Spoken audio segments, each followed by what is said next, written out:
कक्षा 12 के समस्त छात्र छात्राओं का इस कक्षा में बहुत स्वागत है। मैं नंदकिशोर शर्मा आज आपको संस्कृत खंड के अंतर्गत सुभाषित रत्नानी पाठ का हम अध्ययन करेंगे।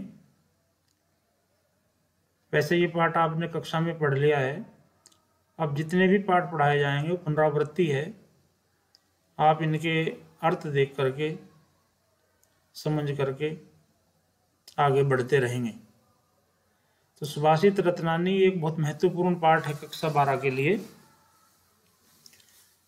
परीक्षा के लिए बहुत महत्व रखता है। प्रतिवर्ष इसमें से कुछ ना कोई श्लोक का अर्थ जरूर पूछा जाता है संदर्भ सहित। तो हम लोग एक एक इसका प्रत्येक श्लोक महत्वपूर्ण है। एक एक श्लोक का हम अध्ययन करेंगे और अर्थ देखते चलेंगे। सबसे पहले श्लोक को हम देखें। भाषासु मुख्या मधुरा दिव्या गिर्वाण भारती तस्या ही मधुरम काव्यम तस्मादपि सुभाषितम। भाषासु मुख्या मधुरा दिव्या गिर्वाण भारती। भाषाओं में मुख्य, मधुर और दिव्य है गिर्वाण भारती यानी संस्कृत। संस्कृत भाषा सभी भाषाओं में मुख्य, मधुर और दिव्य है। तस्या ही मधुरम काव्यम, उस संस्कृत भाषा में भी उसका काव्य मधुर है। तस्मादपि सुभाषितम, और उस काव्य में भी उसके सुभाषित वचन मधुर हैं। जो सुभाषित कहे गए हैं वो सबसे मधुर हैं। देखो यहाँ पर संस्कृत भाषा के 3 विशेषण बताए गए, 3 विशेषताएं। मुख्य बताया गया, मधुर बताया गया और दिव्य। मुख्य से मतलब है कि इसमें लिखने का, बोलने का एक जैसा तरीका है। जो ये जैसे लिखी जाती है वैसी बोली जाती है। अंग्रेजी या अन्य भाषाओं की जैसे इसके जो उच्चारण है उसमें अंतर नहीं है, एक जैसा है। वहाँ पर जैसे आपने देखा होगा अंग्रेजी में सी हम शब्द लिखते हैं, वो सी कहीं कहीं सी का भी आवाज़ देती है, क का भी। लेकिन संस्कृत भाषा में हर चीज़ के लिए एक निश्चित वर्ण तय है, उसके लिए अलग अलग कुछ नहीं है। तो इसलिए इसको मुख्य कहा गया। इसके व्याकरण के नियम सब चीज़ें एकदम बिल्कुल निश्चिंत। मधुर दूसरा विशेषण है मधुर। मधुर से मतलब है कि इसमें जो भी बातें कही गई हैं, जो ज्ञान दिया गया है, जो शिक्षा दी गई वो मधुर शब्दों में है। और दिव्य क्यों है? क्योंकि संस्कृत भाषा में हमारा सारा वैदिक साहित्य लिखा गया है।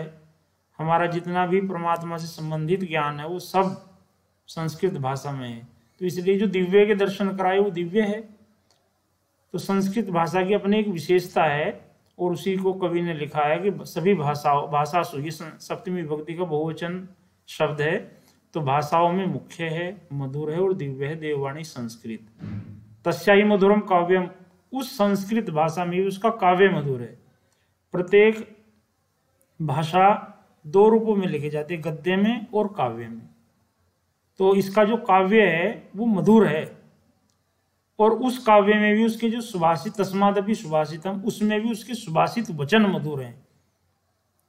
क्लियर हुआ अर्थ? दूसरा श्लोक देखेंगे। सुखार्थिने कुतो विद्या कुतो विद्यार्थिने सुखम, सुखार्थी व त्यजेत विद्याम विद्यार्थी व त्यजेत सुखम।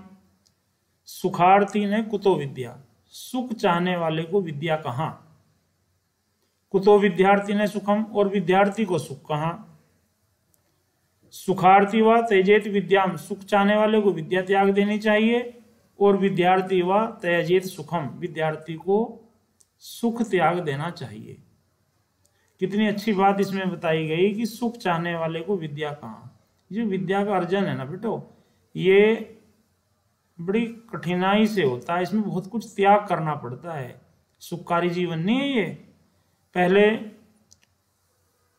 गुरुकुलों में विद्यार्थी पढ़ते थे, कितनी उनकी सेवा होती थी कि वो दिन भर कोई माँ लकड़ी लाने का कार्य, फूल लाने का कार्य, भोजन बनाने का कार्य सब विद्यार्थी करते थे। भूमि पर शयन होता था और रात में जब गुरुजी सो जाते थे उसके बाद विद्यार्थी सोते थे और गुरु के जागने से पहले वो जाग जाते थे। इतना कठोर। आज के समय में भी अगर हम देखें तो विद्यार्थी को सारे सुखों का त्याग करना पड़ेगा अगर विद्या उसे अर्जन करनी है। कैसे सुखों का त्याग करना पड़ेगा? विद्यालय में जाना है, शादी में आपके पास शादी भी है, शादी छोड़नी पड़ेगी। सब लोग सो रहे हैं, तुम्हें सवेरे जल्दी उठना पड़ेगा, देर रात तक जागना पड़ेगा, पढ़ना पड़ेगा। अगर आप सारे सुखों में डूबे रहे, आप सोचते रहे हम शादी विवाह भी अटेंड करते रहें, हम तो नींद भी खूब लेते रहें, बंद कभी स्कूल में ना बैठे, तो आप विद्या नहीं अर्जित कर पाओगे। तो ये जो श्लोक लिखा गया ये विद्यार्थी के ऊपर है कि उसको विद्या कैसे अध्ययन करनी है। इसका भाव है सुखार्थी ने कुतो विद्या, विद्यार्थी को सुख कहाँ। विद्यार्थी जीवन में सुख नहीं है, सुख माने आराम। अगर विद्या पढ़नी है तो सुख छोड़ना पड़ेगा। कुतो विद्यार्थी ने सुखों, विद्यार्थी को सुख कहाँ। सुख चाहने वाले को विद्या त्याग देनी चाहिए और विद्यार्थी को सुख त्याग देना चाहिए। दोनों विरोधाभासी स्थिति है, तो विद्या बड़ी कठिनाई से अर्जित होती है। इसका भाव ये है। तीसरा श्लोक हम देखें। जल बिंदु निपातेन क्रम से पूर्यते घटे स हेतु सर्वविद्यानां धर्मस्य च धनस्य च। जल बिंदु निपातेन, जल की एक एक बूंद गिराने से, निपात कहते हैं गिराने को, क्रम से माने क्रमानुसार, पूर्यते माने पूरा हो जाता है, भर जाता है, घटे माने घड़ा। जल की एक एक बूंद गिराते जाओगे तो घड़ा भर जाएगा। स हेतु, यही हेतु होता है, यही कारण होता है सर्व विद्या नाम, सभी प्रकार की विद्याओं का, धर्मस्य च धर्म का, धनस्य च धन का। ये तीन चीजें भी कर्मानुसार थोड़ी थोड़ी मात्रा में अगर आप प्राप्त करते जाओगे तो इनका एक विशाल भंडार आपके पास हो जाएगा। कहीं का? विद्या का। विद्या कोई एक दो दिन में आने वाली चीज नहीं है कि आप आज आपने पढ़ना शुरू किया और कल आप परम विद्वान होगे ना। अगर ऐसा होता तो फिर आपको ये 14 साल, 15 साल, 20-20 साल तक विद्या पढ़नी पड़ती है। पहले भी गुरु जी के आश्रम में जाते थे, 8 साल के गए और 25 साल के बाद वापस लौटते थे। तो ये जो 13-14 साल का समय था ये इसीलिए तो रखा गया था। आज भी आप क्रमानुसार पढ़ेंगे, कक्षा 1, 2, 3, 4 ऐसे पढ़ते पढ़ते पढ़ते पढ़ते आप ज्ञानी बनेंगे। अगर आप ये सोचने लगे जी नहीं मैं तो बहुत होशियार हूँ, बड़ा होकर के एक ही दिन में विद्या, नहीं। तो विद्याओं का अर्जन, और एक बात और ध्यान रखो, जहाँ से भी थोड़ा थोड़ा भी ज्ञान प्राप्त होता है आपको उसे अर्जित करते जाओ। देखना एक दिन बहुत बड़े ज्ञानी आप बनेंगे। यही कारण धर्म का है। धर्म भी कोई एक दो दिन में अर्जन की चीज नहीं है।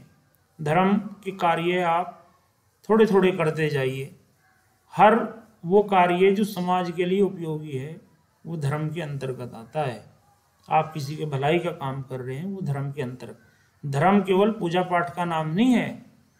हर वो कार्य जो परोपकार से जुड़ा हुआ है, जो सेवा से जुड़ा हुआ है, जो सत्य से जुड़ा हुआ है, वही धर्म है। तो आप दिन में कितना सत्य का प्रयोग करते हैं, कितने आप बड़े बड़े लोगों की, अपने माता पिता की बातों को मानते हैं, उनकी आज्ञा के अनुसार चलते हैं, कितना उनका सम्मान करते हैं, है ना। ये सब धर्म के अंतर्गत है। भगवान को में कितनी आपकी आस्था है, ये सब धर्म के अंतर्गत है। हर अच्छे कार्यों का नाम ही धर्म है। तो ये कोई एक दो दिन में प्राप्त होने वाली चीज नहीं। आप सोचने लगे कि भाई मैं तो बुढ़ापे में जाऊंगा और बस अपना 2-4 दिन तीर्थ यात्राएं करूंगा, आखिरी में 1-2 महीना जीवन के, और मेरे पास तो धर्म का विशाल भंडार हो जाएगा। ऐसा नहीं है। धर्म तो जीवन में कर्मानुसार होते रहना चाहिए। तो देखना आप बहुत बड़ा विशाल भंडार आपके पास होगा एक अंत समय में। यही कारण धन का है। जो 1-1 रुपया इकट्ठा करते हैं, थोड़े थोड़े पैसे जोड़ते हैं, वो एक दिन धनी बन जाते हैं। और जो उन्हें इकट्ठा नहीं करते वो कुछ भी नहीं रहता उनके पास। बड़े बड़े विशाल धन के भंडार खत्म हो जाते हैं जो खर्ची करते रहोगे और उसमें जोड़ते रहोगे, थोड़ा थोड़ा थोड़ा थोड़ा तो बढ़ता जाएगा वो। और ये उदाहरण इन्होंने किससे दिया? जल की बूंद गिराने से। आपको कभी आजमाना हो ना तो आजमाना, पानी की टंकी को, पानी की टंकी के नीचे आप बाल्टी रखो और केवल उसमें से एक बूंद गिर रही है नीचे, आप देखना कि रात के बाद, जब पूरा दिन भर के बाद बाल्टी भरी मिलेगी, केवल एक एक बूंद से, जिसे हम कुछ महसूस भी नहीं कर रहे थे, वो केवल टपक रही थी। तो उसी प्रकार के उदाहरण ही है कि जैसे जल की एक एक बूंद गिराने से क्रमानुसार घड़ा भर जाता है, यही कारण हर प्रकार की विद्या का, धर्म का और धन का होता है। ये तीनों चीज भी धीरे धीरे शने शने अल्प अल्प मात्रा में इकट्ठी करते रहने से इनका एक विशाल संग्रह हमारे पास हो जाता है। तो हमें ध्यान रखना चाहिए कि हम विद्या को जितनी भी हमें प्राप्त होती जाए थोड़ी थोड़ी ग्रहण करते चलें। धर्म के जो भी कार्य हैं, मैंने आपको धर्म बताया कि धर्म एक विशाल समष्टि का नाम है, हर अच्छे कार्य को करने का नाम ही धर्म है, उसे करते जाएं। और धन का अर्जन भी जितना हो थोड़ा थोड़ा अल्प मात्रा में हम इकट्ठा करते चलें, तो एक बार बहुत धनी हम बन जाएंगे, एक विशाल संग्रह हमारे पास होगा। चौथा श्लोक हम देखेंगे। काव्य शास्त्र विनोदेन कालो गच्छति धीमताम व्यसनेन च मुखानाम निद्रा कलहिनवा। काव्य शास्त्र विनोदेन, काव्य शास्त्रों के विनोद से, मनोरंजन से, कालो माने समय को, गच्छति माने बिताते हैं, धीमता माने बुद्धिमान व्यक्ति। बुद्धिमान व्यक्ति अपना जो समय है, अतिरिक्त समय, जिस दिन वो खाली हैं, छुट्टी है उनकी, उस समय को वो काव्य शास्त्र के मनोरंजन से, काव्य शास्त्रों को पढ़ेंगे, सुनाएंगे, काव्य पाठ करेंगे, उसी से उनका समय बीतेगा। और मूर्खों का समय कैसे बीता है देखो, व्यसनेन से, व्यसन से, व्यसन कहते हैं बुरी आदत को, बुरी आदत ताश खेलना, बुरी आदत शराब पीना, कोई भी कार्य ये व्यसन है, तो इससे बीतेगा। या फिर निंद्रा या नींद से, या कलहन व झगड़े से। तो मूर्ख लोगों का समय हमारे सबके पास आता है। आपने देखा होगा कि गली गली में, मोहल्ले मोहल्ले में लोग बैठे क्या कर रहे, ताश खेल रहे, कहीं आप गाड़ी में सफ़र कर रहे, यहाँ तक कि रेल यात्रा आप कर रहे हो, तो आपने देखा होगा 2 घंटे का हमारा सफ़र है, कुछ लोगों ने ताश की गड्डी निकाली और खेलना शुरू कर दिया, जबकि वो उस समय को किसी किताब को पढ़ने में, कोई किसी ज्ञान को बढ़ाने में भी कर सकते थे, सकारात्मक सोच में, सकारात्मक बातों में, लेकिन नामा नहीं लगाया उन्होंने, व्यसन है उन्हें। छुट्टी के दिन आपने देखा होगा कुछ लोग क्या करते हैं, वो शराब पीते हैं घर में बैठ कर, यही तो व्यसन है। तो ये मूर्खों का समय बिताने का तरीका है। या फिर क्या करेंगे, निद्रा, नींद लेंगे। सोना जरूरी है स्वास्थ्य के, लेकिन बहुत ज़्यादा नींद भी तो नुकसानदायक है। ये नहीं कि आप रात भर भी सोते रहो, दिन भर भी सोते रहो, तो फिर करोगे क्या। तो या तो वो नींद से बिताएंगे, या क्या करेंगे, कलेन झगड़ा करेंगे, परिवार में झगड़ा कर लेंगे, परिवार से बाहर निकलेंगे वहाँ। तो हम लोगों को अपनी श्रेणी तय करनी है कि हम कौन सी में हैं, ऊपर वाली में या नीचे वाली में, बुद्धिमान है या मूर्ख हैं। बुद्धिमान होंगे तो हम लोग अपना समय को अपनी पुस्तकों को पढ़ने में बिताएंगे। काव्य शास्त्र से मतलब यही है कि हम लोग ज्ञान बढ़ाएं, अपनी पुस्तकें पढ़ें। पढ़ने वाले विद्यार्थी के लिए, पढ़ने वाले व्यक्ति के लिए कोई अतिरिक्त समय नहीं है, उसके पास तो बहुत बढ़िया तरीका है समय को व्यतीत करने का। तो ये हमें सिखाता है श्लोक कि हम अपने समय का सदुपयोग करें। काव्य शास्त्र विनोदेन, काव्य शास्त्रों के मनोरंजन से, उन्हें पढ़ने से, कालो गच्छति धीमता, बुद्धिमानों का समय व्यतीत होता है, और मूर्खों का समय व्यसन से, नींद से या झगड़े से व्यतीत होता है। 5वां श्लोक देखेंगे। न चोरार्यम न च राजहार्यम न च भातृभाज्यम न च भारकारी व्यय करते वर्तते नित्यम विद्याधनम सर्वधन प्रधानम। इसमें सबसे लास्ट की लाइन से हम अर्थ शुरू करेंगे। विद्याधनम, विद्या रूपी धन, सर्वधन प्रधानम, सभी धनों में प्रधान है। क्यों है ये प्रधान भाई सभी धनों में? इसकी कुछ विशेषताएं हैं, और जो सारे और सब धन से अलग है। क्या? न चोरार्यम, न तो इसको चोर चुरा सकता है, विद्या रूपी धन को चोर चुरा नहीं सकता। चोर घर में आए सारा धन ले जाएंगे उठा के। तुम्हारे पास जो ज्ञान है विद्या का, उसे भी कह देंगे कोई दे हमें, नहीं ले सकता वो। न राज्य हार्यम, न राजा हरण कर सकता। राजा टैक्स लगाते हैं और कार्य करते हैं, लेकिन विद्या रूपी धन को नहीं कर सकता कोई भी। राजा भी धन ले लेते थे, लेकिन विद्या रूपी धन का हरण राजा भी नहीं कर सकता। और क्या है, न भ्रातृभाज्यम, भाई इसको बांट नहीं सकता। घर के हर धन का बंटवारा होता है, विद्या का भी बंटवारा होता है। दो भाई हैं, एक पढ़ करके इंजीनियर बन गया, एक घर में ही रह गया ऐसे ही। तो जब धन का बंटवारा होगा, क्या उसे कहेंगे, दूसरा भाई कहेगा कि भाई अपनी इंजीनियरिंग की भी आधी कर दे, आधी मुझे दे दे? ऐसा नहीं होगा। भाई इस विद्या रूपी धन को बांट नहीं सकता। और क्या है, न च भारकारी, न इसमें भार होता है। जबकि हर धन में भार होता है, इसमें भार भी नहीं है। पता भी नहीं लगने वाला तुम कितने ज्ञानी हो, कितना तुम। और सबसे अनोखी विशेषता इसकी क्या है, दुनिया के सारे धन खर्च करने पर घटते हैं, और ये एक अनोखा धन है जो खर्च करने पर बढ़ता है।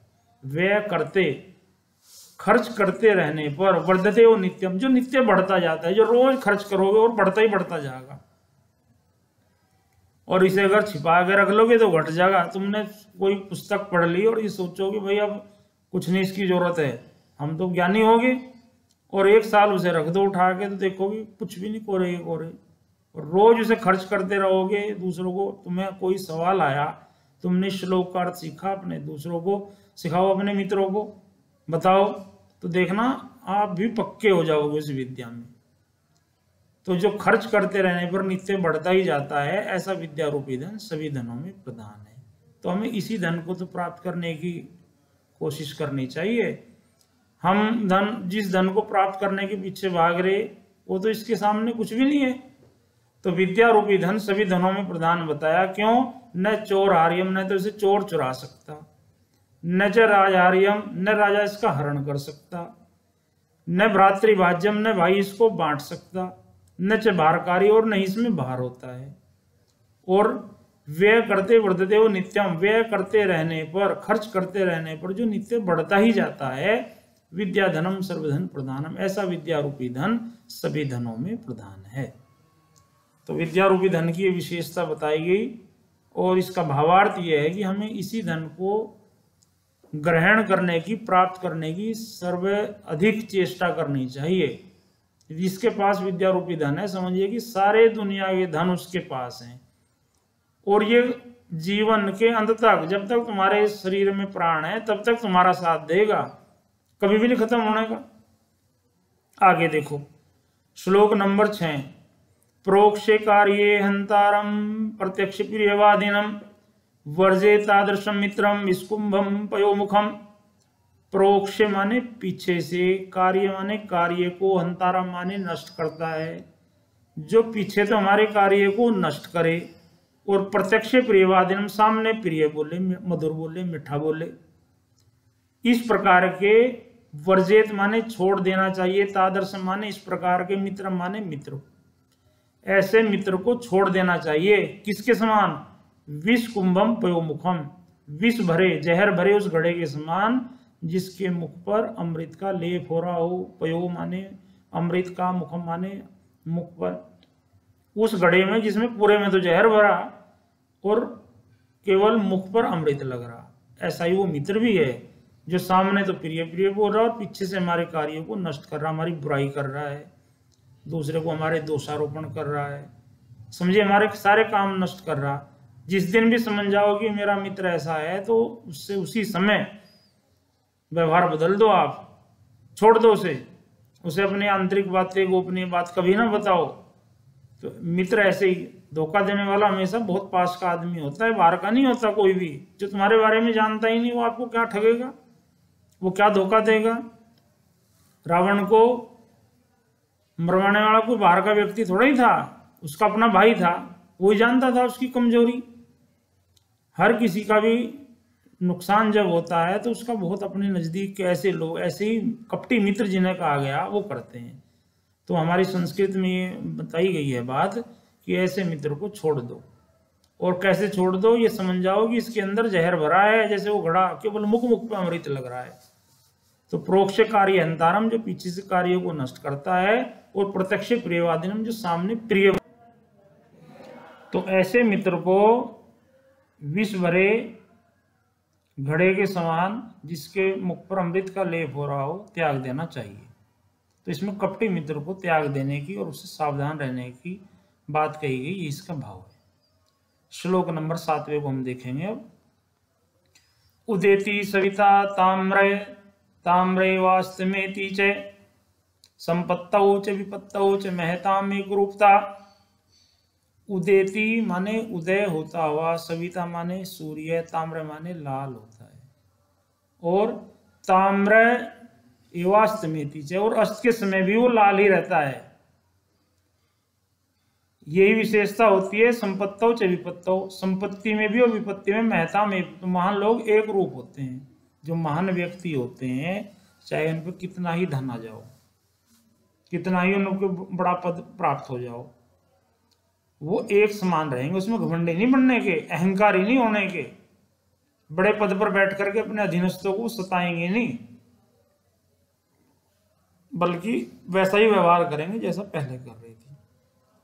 विपत्ति जब उन पे आ जाएगी तो भी वो गिड़गिड़ाने के नहीं।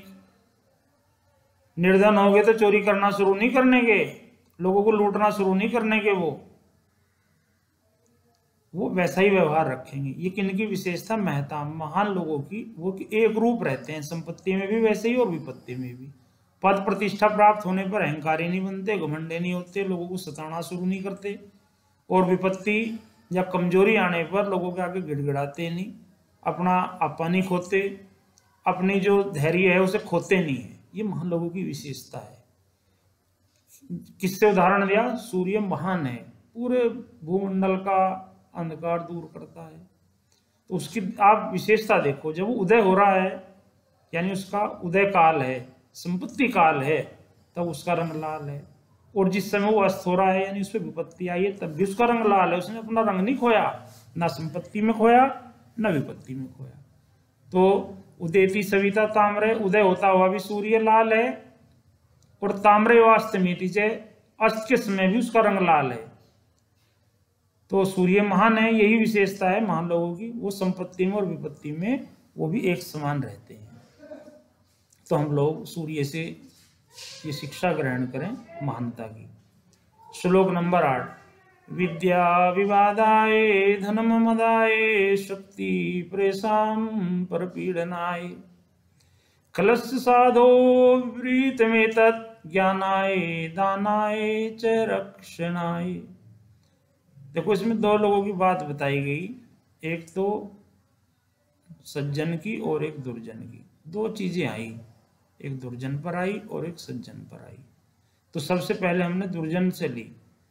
दुर्जन के पास विद्या आई तो उसने कैसे प्रयोग किया उसका? विद्या विवाद आए, विवाद के लिए। दुर्जन की विद्या विवाद के लिए होती है। वो झगड़े करता फिरेगा लोगों से। थोड़ा सा भी ज्ञान उसे मिल गया तो वो क्या करेगा? लोगों से झगड़े, मुकदमेबाजी करेगा, बहस करता फिरेगा, व्यर्थ की तर्क वितर्क करता। और क्या? धनम मदाय, उसके पास धन आ गया अहंकार के लिए, घमंड, बहुत घमंडी हो जाएगा वो। शक्ति आ गई तो परेशान पर पीड़ना, दूसरे को पीड़ित करने के लिए, दूसरे को पीड़ित करेगा, सताएगा। खलस्य माने खल, जो दुर्जन है। और साधो विपरीत एतत्, सज्जन इसके विपरीत होते हैं। उनकी विद्या ज्ञानाय, ज्ञान के लिए होगी, दानाय, धन दान के लिए होगा, शक्ति रक्षणाय, शक्ति दूसरे की रक्षा करने के लिए, पीड़ित की रक्षा करने के लिए होगी। तो दुर्जन के पास विद्या आई थी, उसने विवाद में लगा दी। धन आया था अहंकार में, शक्ति आई थी दूसरे को पीड़ित करने में खर्च कर दी सारी। जबकि सज्जन क्या करेंगे? ज्ञान, वो ज्ञान बढ़ाएंगे, लोगों की अज्ञानता दूर करेंगे, लोगों को सही मार्ग दिखाएंगे। जब वो पथ भ्रष्ट होंगे उन्हें पथ पर लगाएंगे, सतपथ पर। और धन आएगा तो दान करेंगे, मंदिर में मंदिर बनवाएंगे, और क्या करेंगे? पाठशालाओं में खर्च करेंगे, धर्मार्थ के कार्यों में खर्च करेंगे, दीन दुखियों के लिए दान करेंगे। वो अपने धन का सदुपयोग करेंगे। और रक्षणाएं, शक्ति उन पर आ गई तो ऐसे पीड़ित की, दुर्बल की, जो लोग उन्हें सता रहे हैं उनकी रक्षा करेंगे। किसी को भी आवश्यकता होगी उसकी रक्षा करें, किसी को सताने के नहीं। तो ये तीनों चीज जीवन में सबके पास आती हैं, विद्या भी आती है, धन भी आता है, शक्ति भी आती है। अगर हम सज्जन की श्रेणी में हैं तो विद्या को हम ज्ञान में करें, समाज ज्ञान के लिए, धन दान के लिए, शक्ति दूसरे की रक्षा करने के लिए। तो दुर्जन की विद्या क्या हमें विवाद का कारण होती है, धन अहंकार का, शक्ति दूसरे को पीड़ित करने का कारण बनती है। जबकि सज्जन की विद्या ज्ञान के लिए, धन दान के लिए और शक्ति दूसरे की रक्षा करने के लिए होती है। तो इसका यही भाव है। अब हम